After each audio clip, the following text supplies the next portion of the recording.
Nunca antes na história deste país, por Olavo de Carvalho, 2 de fevereiro de 2015. Reunindo aproximadamente 1 milhão de pessoas e repetindo-se em várias cidades de março a junho de 1964, a Marcha da Família com Deus pela Liberdade foi o maior protesto de rua observado até então na nossa história, maior, provavelmente, do que muitos movimentos similares, com signo ideológico invertido, que viriam nas décadas de 80 e 90. No entanto, é certo que, na origem, nada teve de popular ou espontâneo.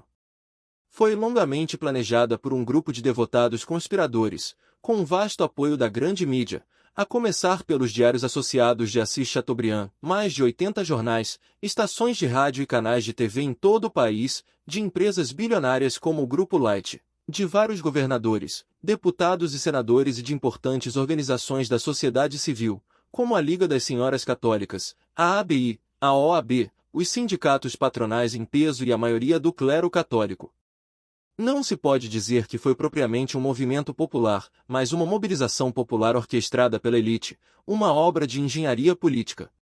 Pega de surpresa, derrubada sem que fosse preciso dar um só tiro, a liderança esquerdista saiu em debandada, com uma pressa obscena de salvar a pele, mas logo em seguida procurou redimir-se ao menos intelectualmente, entregando-se a uma séria revisão crítica dos seus erros estratégicos e planejando um retorno triunfal a longo prazo. A mais oportuna contribuição individual a esse esforço foi a do editor Enio Silveira, que, publicando em tradução as obras do fundador do Partido Comunista Italiano, Antonio Gramsci, e fundando duas revistas inspiradas nas concepções desse grande estrategista político, Civilização Brasileira e Paz e Terra, indicou aos comunistas e seus parceiros o caminho a seguir. Esse caminho consistia em tomar do adversário, mediante longa, paciente e discreta infiltração, o comando das entidades capacitadas a organizar a mobilização popular. Roubar da direita, sem que esta percebesse, o monopólio da engenharia política. As guerrilhas, concomitantemente, serviram apenas como bois de piranha, atraindo a atenção do governo para desviá-la da operação mais vasta e silenciosa que acabaria por mudar os destinos do país. Partindo de uma base modesta, limitada ao movimento estudantil e alguns sindicatos da região do ABC, os comunistas e filocomunistas foram dominando passo a passo a grande mídia, a OAB, a ABI, a Igreja Católica, etc.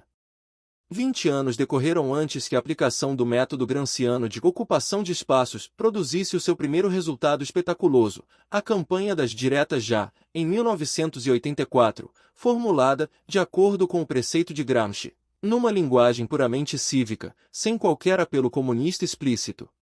8 anos depois, o movimento Fara-Collor já vinha com um tom ideológico um pouco mais definido. Essas duas campanhas seguiram fielmente o modelo organizacional da Marcha da Família, com ricas e poderosas entidades controlando a massa e construindo o ex-post facto, mediante as falsificações históricas usuais nesse tipo de coisas, o mito da revolta popular. Tanto em 1964 quanto em 1984 e 1992, o povo brasileiro só entrou em cena como massa de manobra. A troca do pretexto ideológico não alterou em nada a substância do fenômeno, reduzido, em todos esses casos, a uma bem-sucedida obra de manipulação arquitetada e dirigida desde cima. Nada disso é o que se observa agora, seja na série de protestos anti-PT a partir de 15 de novembro do ano passado, seja na valente carreata dos caminhoneiros até Brasília. Tudo começou, na verdade, da maneira mais impremeditada, espontânea e anárquica que se pode imaginar. Começou com a imprevista reação popular à fraude do passe livre. O governo federal, interessado em desestabilizar a administração estadual de seu desafeto Geraldo Alckmin em São Paulo, contratou baderneiros black blocs e dúzias de Pablos Capilés para que, sob a desculpa ridícula e artificiosa de protestar contra um aumento ínfimo do preço das passagens de ônibus, saíssem pelas ruas posando de pobres espoliados, quebrando tudo, agredindo policiais, ateando fogo em carros e aterrorizando a população. Mas a massa, em vez de se deixar atemorizar, aproveitou a ocasião para expressar sua verdadeira revolta, que não era contra o Sr. Alckmin, pelo qual também não morria de amores, é claro, e sim contra o promotor mesmo da confusão, o governo federal ladrão, mentiroso, manipulador, parceiro íntimo de narcotraficantes, sequestradores e ditadores genocidas. A massa anárquica, sem qualquer comando, organização ou programa ideológico, tomou de assalto as ruas, gritando mais alto que os agitadores e infundindo medo naqueles que tensionavam amedrontá-la. Tão surpreso e assustado ficou o aprendiz de feiticeiro com o efeito inverso obtido pela sua mágica que, ponderando que quanto mais mexe, mais fede, chamou de volta os agitadores pagos e ordenou que permanecessem quietinhos em suas casas, aguardando que o dragão despertado por acidente se esquecesse de tudo e voltasse a cair no sono. Mas o dragão havia tomado gosto pela coisa.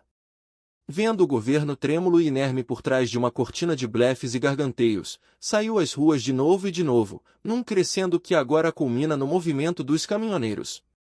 Ao longo de todos esses episódios, não se viu um só político à frente da massa, uma só empresa ou ONG bilionária subsidiando os revoltados, um só investidor estrangeiro oferecendo ajuda, um só partido político manifestando alguma solidariedade ou um só órgão de mídia noticiando os acontecimentos sem minimizá-los, distorcê-los pejorativamente ou achincalhá-los de maneira velada ou ostensiva.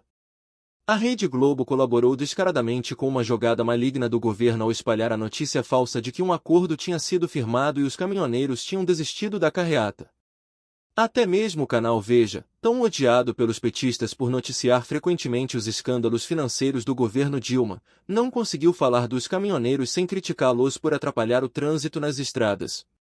Em compensação, os moradores, os comerciantes das cidades do interior por onde passa a carreata, os pequenos proprietários rurais e uma infinidade de pessoas das classes sociais mais humildes correm para as estradas para aplaudir os caminhoneiros, oferecer-lhes comida e até dinheiro para gasolina. Passada de boca em boca, pessoalmente ou pela internet, as palavras de ordem emanam do povo e se espalham entre o próprio povo, enquanto, no topo da sociedade, uns rosnam de raiva impotente, tramando vingancinhas fúteis na pessoa do juiz Moro, que nada tem a ver com o movimento, outros fazem de conta que nada está acontecendo. Este é, em 500 e tantos anos de existência do Brasil, o primeiro movimento autenticamente popular, espontâneo, nascido de baixo, sem comandantes chiques, sem estrategistas profissionais, sem interferência nem apoio das elites falantes, do beautiful people, do grande capital ou da grande mídia. Se o senhor Lula tivesse um pingo da consciência social que alardeia, agora sim seria o seu momento de proclamar, nunca antes na história deste país. Qualquer pessoa no uso perfeito das suas faculdades mentais percebe a diferença. Um cientista social incapaz de notá-la, ou indisposto a reconhecê-la, revela uma dose de inépcia e de desonestidade que faz jus à sua expulsão vergonhosa e definitiva de toda a profissão intelectual. Esse é o caso, precisamente, do economista e ex-ministro, professor Luiz Carlos Bresser Pereira, que, diante de fatos cujo sentido brada aos céus e só um louco negaria, não se vexa de assumir o papel desse louco e atribuir a revolta popular ao ódio que os ricos têm do PT. Que raio de sociologia é essa, em que caminhoneiros e carreteiros se tornam a elite milionária, e os donos da mídia chapa branca os pobres e oprimidos? No cérebro do professor, os estereótipos mais tolos da propaganda petista se impregnaram com tamanha força, que o impedem de enxergar, ou de admitir, aquilo que qualquer criança do interior está vendo com os olhos da cara. Não há atitude mais vergonhosa para um intelectual do que prevalecer-se de glórias acadêmicas passadas, modestas, mas nem por isso irreais, para tentar insuflar numa mentirinha tola e já desmoralizada de antemão, um arremedo pífio de credibilidade.